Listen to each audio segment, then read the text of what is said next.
My husband was sneaking around with his girl best friend, and then she sent me a message saying she's pregnant with his child. The only problem in my marriage with my husband has always been his best friend, Mariana. When I found out that he was lying about working overtime to meet up with her, I was tempted to end everything. Of course, I thought they were having an affair, but I gave my husband the benefit of the doubt and decided to check their messages. Surprisingly, he didn't object to this. And when I looked through the messages, there was no sign of infidelity. The reason my husband was spending more time with Mariana recently was because the 5-year anniversary of her older sister's death was approaching. During this time, Mariana always became extremely depressed. This really calmed me down, and although I was hurt by the fact that my husband didn't tell me the truth about what he was doing, I could accept that he was just being a great friend. Some time passed, and things were fine until my husband invited me to Mariana's mother's birthday party. I agreed, and was actually quite excited because I wanted to make more female friends and have girls' nights out to relieve work stress. I figured I might meet some women there. I walked into the house with my husband, expecting a simple gathering. And then Mariana did something I had never seen her do before. In all the times that she, my husband, and I had met, she literally ran to him, happy, and immediately wrapped her whole body around his arm, dragging him off to the garden without even saying hello to me. My husband didn't even come back to get me or anything after being taken away. So, I went to the kitchen to ask for a drink, where I was greeted by Mariana's mother. She is a lovely person. We had a pleasant conversation about our lives, and she made sure I felt welcome. The whole event was mostly uneventful until dinner. I sat down next to my husband, and Mariana came up to me and asked me to move. I asked why, since the only other available seat was next to her uncle and mother. And considering it was her mother's birthday, wouldn't she want to sit beside her?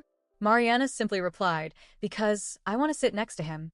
I turned to my husband hoping for support, but he completely caught me off guard. He just nodded and told me to move, saying I was being childish and making a fuss over seating. At that moment, I felt my blood boiling because it was so obvious what Mariana was doing, and my husband was just going along with it. I stood up, trying to stay composed, and told my husband that I was feeling uncomfortable and needed to go to the bathroom. I asked where it was, and Mariana pointed me in the right direction. I left the table and started doing breathing exercises to calm myself down. Once I was in the bathroom, I messaged my brother, explaining the situation. He told me I was being jealous and overreacting. Reluctantly, I agreed and went back to the table, choosing to sit next to Mariana's mother. The entire time, my husband and Mariana were laughing together as if everything he said was the funniest thing she'd ever heard. She kept rubbing his back, touching his arms, and commenting on how much stronger he had gotten, all while throwing smug glances in my direction. The final straw for me was when I put a piece of meat on my plate, and she said, "Are you really going to eat all of that?" I froze in embarrassment while my husband and Mariana laughed at what they apparently thought was a joke. Her mother, visibly uncomfortable, stood up for me, saying the comment was inappropriate and that guests should be treated with respect, but Mariana completely ignored her. Mariana is very pretty, slim, and works out regularly, so hearing that from her stung deeply. I got up from my chair, walked out the front door, and called my dad. I told him I needed him to pick me up and that I would explain everything in the car. When I got in, I broke down and told him everything that had happened.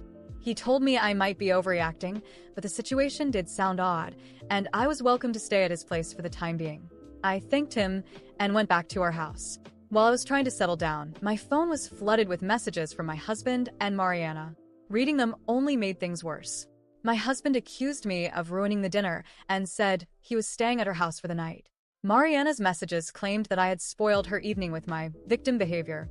I looked up the term, and it only fueled my anger because I realized she was the very definition of someone who constantly seeks attention and validation. My husband came home around 5 p.m. from Mariana's, and I immediately told him that leaving his wife to stay at another woman's house was disgusting. He started shouting, saying I was overreacting again and that I needed therapy to deal with my jealousy issues. For about a month, my husband became more distant and cold, and I could feel that our argument had driven a wedge into our marriage. Things were clearly going downhill, and although we weren't having outright arguments, the tension in the house was palpable. We barely spoke, there was no intimacy between us, and I had to endure him running off to Mariana's house about once a week. I bit my tongue and held out hope, convincing myself this was just a phase in our marriage and that there would eventually be a light at the end of the tunnel. That hope shattered when I received a message from Mariana with a positive pregnancy test and a threat, saying we should get divorced because the baby was my husband's. I completely froze, utterly clueless about how to react. That evening, my husband came home around 6 p.m., threw his keys on the counter, and went upstairs without saying a word to me. I thought this was extremely rude, so I followed him upstairs, telling him we needed to talk. He dismissed me, saying he was tired and needed to sleep, which only fueled my anger because I was being serious. By this point, I was on the verge of tears, feeling entirely neglected, but I managed to hold them back for the moment. Halfway up the stairs, I told him I knew about him and Mariana. I expected him to look shocked, like a deer caught in headlights, but to my surprise, he looked at me confused. I explained my side, showed him the text and what it all seemed like. To my astonishment, he laughed in my face. That laugh filled me with so much rage. I had had enough of being walked all over. I shoved past him into our bedroom, grabbed a suitcase from under the bed, and started packing his things for him.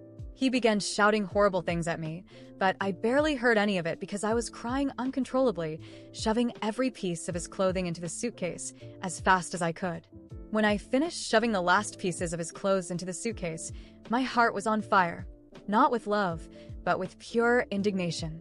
He kept shouting behind me, hurling insults and accusations that I barely registered because the sound of my own sobs drowned him out. I yanked the zipper shut, turned to him, and pointed to the door. "Get out. Now." My voice trembled, but the message was crystal clear. He stared at me, incredulous, and for a moment, I thought he'd comply. But instead, he let out a bitter laugh and crossed his arms. "Do you really think you're going to kick me out that easily?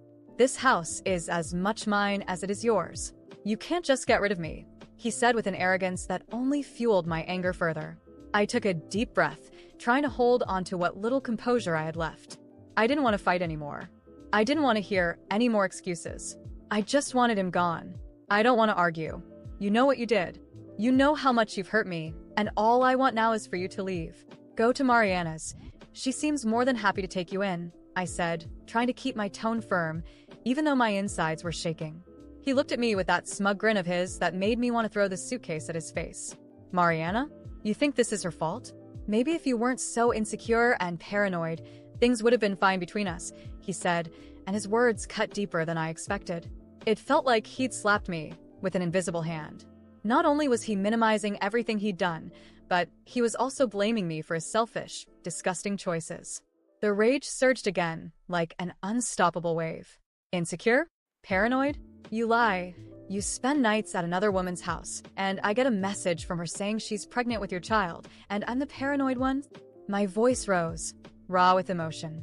"Don't you dare blame me for your selfish, despicable behavior." He didn't respond, but his smirk faded. I pointed to the door again. "If you don't leave right now, I'll call my dad and the police." And I'm not joking. That seemed to rattle him.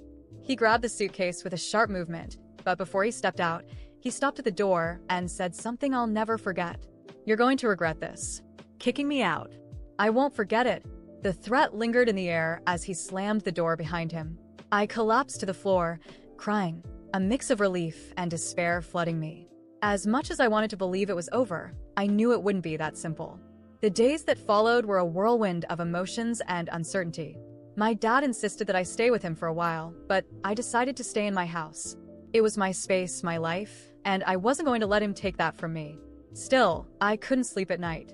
Every creak of the house made me think he might come back, furious, demanding to get in. A week later, I received a message from Mariana. My heart pounded before I even opened it. I didn't want to read it, but curiosity got the better of me. The message read, "I hope you're happy. Now he's with me, where he's always belonged. Enjoy your loneliness." The rage returned with full force, but this time, it was accompanied by something darker. The determination not to let them win. I blocked her number without replying and started thinking about everything I needed to do to protect myself. I contacted a lawyer and started the divorce process, knowing full well that he'd likely make it as difficult as possible. A few days later, I received a notification that he had filed to contest the division of assets. He wanted half of the house, claiming he had contributed financially. That was the last straw. The man who had betrayed, humiliated, and destroyed my trust now wanted to take what little I had left. I decided to fight.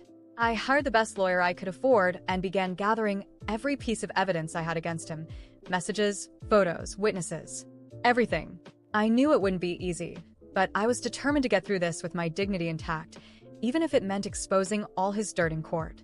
Meanwhile, things got stranger.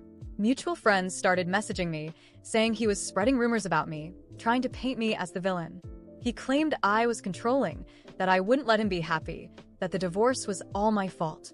The public humiliation was almost unbearable, but I refused to respond. I wouldn't give him the satisfaction of seeing me stoop to his level. At the first divorce hearing, he showed up hand in hand with Mariana, parading her like a trophy. My stomach churned, but I kept my composure. Throughout the session, he and his lawyer tried to discredit me, but mine was prepared. We started presenting the evidence we'd gathered, and little by little, his smug grin faded. Still, the battle was far from over. As we left the courtroom, he gave me a look that sent a chill down my spine. "This isn't over. You'll pay for all of this," he muttered before walking away with Mariana. The sense of danger lingered in the air. I knew he still had tricks up his sleeve and wasn't going to back down easily. But one thing was certain. Neither would I. After months of legal battles, the divorce was finally finalized. I managed to secure half of the assets, including the house, which was my main priority. It was a bitter victory, but a victory nonetheless.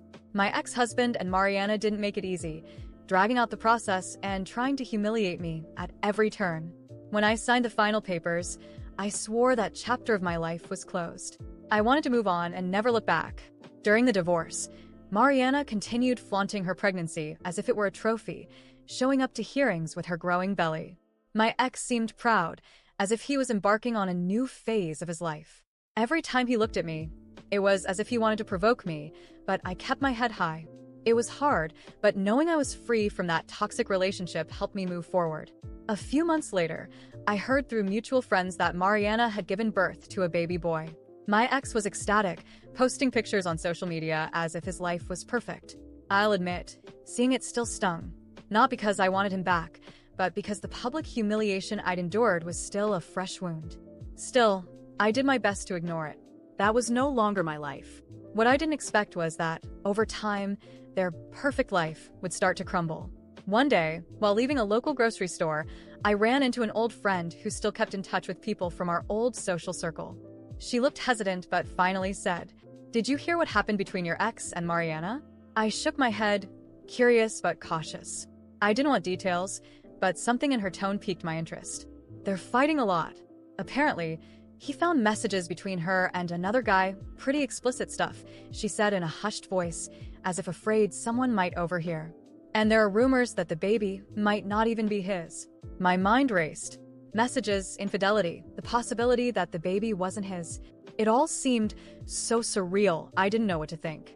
I quickly said goodbye and went home, trying to push the conversation out of my head.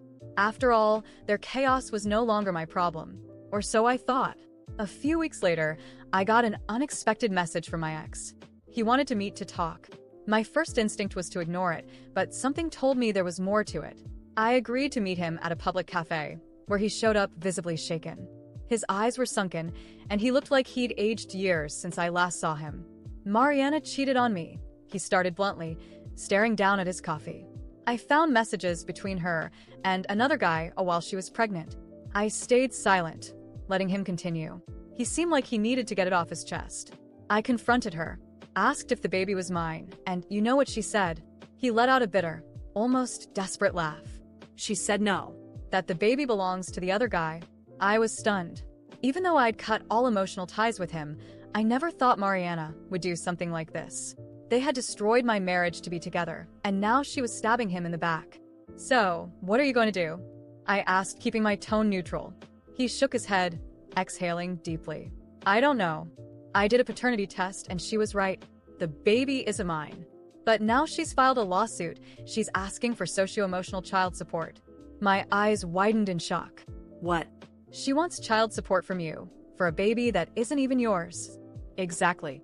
Her lawyer says that since I took on the role of father for the first few months, I have an emotional responsibility to the child. It was so absurd I almost laughed, but the devastated look on his face stopped me. Months passed, and the case went to court. Mariana, ever the manipulator, presented evidence that my ex had been a father figure during the baby's early months, even if it was for a short time. She argued that he had created a bond with the child and, therefore, had a financial obligation. To my complete disbelief, the judge agreed and ruled that he had to pay monthly support. The news spread quickly.